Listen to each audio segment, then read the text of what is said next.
አዶናይ አታርፍም ቶሚም የሚባለው የጂም ቤት ምናምን ያለው ልጅ በጣም ነው የምናውቀው። ንግግሬ ያማረልኝ ተብሎ ባይተው ሁሉ ነገር ውስጥ አይገባም። አንዳንድ ጊዜ ባይ ዲፎልት ተፈጥሮ የሚሆን አስተዳደግ አንድ ሰው ቁም ነገር ሲሰራ ድሮ የነበረበትን ትቶ ሰክሰስፉል ሲሆን ጀርባችሁን የሚያሳክካችሁ ሰዎች አላችሁ። አይ ዶንት ኖ የትኛው ጭንቅላታችሁ ፓርት እንደዛ ፕሮሰስ እንደሚያደርግ አላውቅም። ግን ሰው አልፎለት የሆነ ቦታ ጋር ሲደርስ ዝግንን የሚላችሁ ሰዎች አላችሁ። አሁን አንቺ አዶናይን ቶማስን ፐርሰናሊ ያውቃቸዋለሁ አይነት ነገር ነው የምትጫወችው። ጃኒንም ለመናገር ፈልገሻል። ግን እውነቱን ልንገርሽ አንቺ እዛ ጋር ቁጭ ብለሽ ማለት ነው ካሜራሽን ደቅነሽ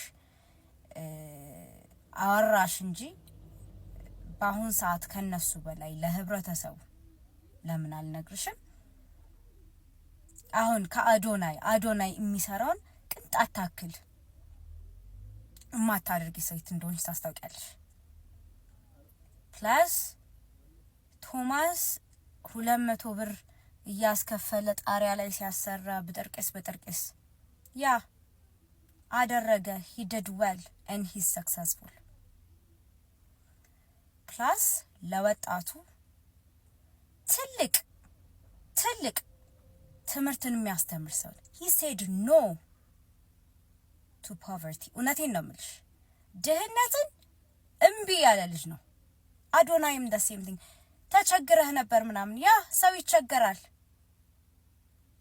ግን you know ተቸግሮ አልቀረም። he worked, he earned money።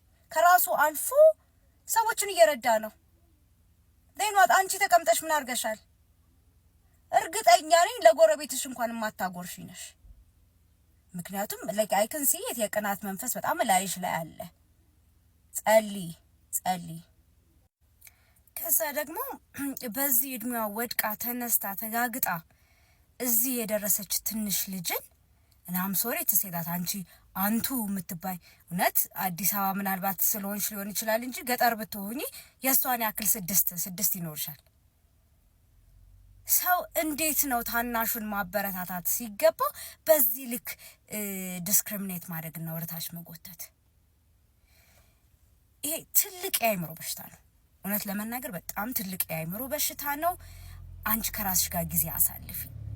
እንደዚህ ሚዲያ ላይ ወተሽ በአሁን ሰዓት ጥሩ የሚያደርጉ ሰዎችን በመስራታቸው እርን ያደረጉ ሰዎችን ለመናገር እርግጠኛ ነኝ ምንም አይነት አፍ አይኖርሽ። ወይም የሆነ ነገር ሰርተሻል ተብሎ የሰራሽው ነገር ምናምን ያለ አይመስለኝም። ግን 100% የምነግርሽን ነገር 100% እርግጠኛ የሆንኩትን ነገር ልንገርሽ። ቶማስም ብቲ he's an entrepreneur ስራ ሰርቷል። ለብዙ ሰው ደግሞ የህይወት መቀየር ምክንያት የሆነልሽ ነው። አዶናይ ጋር ልምጣልሽ። አዶናይ ተቸግሮ ነበረ፣ ግን ድህነቱን ወደዛ አሽቀንጦ ጥሎ ስራውን ሰርቶ አሁን ይኸው ድህነት ላይ ያሉ ልጆችን ደግሞ እያነሳን ያለው። ለጃኒ ጋር ልምጣልሽ። ልጅ ናት። በልጅነቷ ይሄንን ያክል ንብረት ማፍራት መቻሏ መስራት መቻሏ የራሷን ገንዘብ መያዝ መቻሏ ራሱ የሚያበረታታ ነው።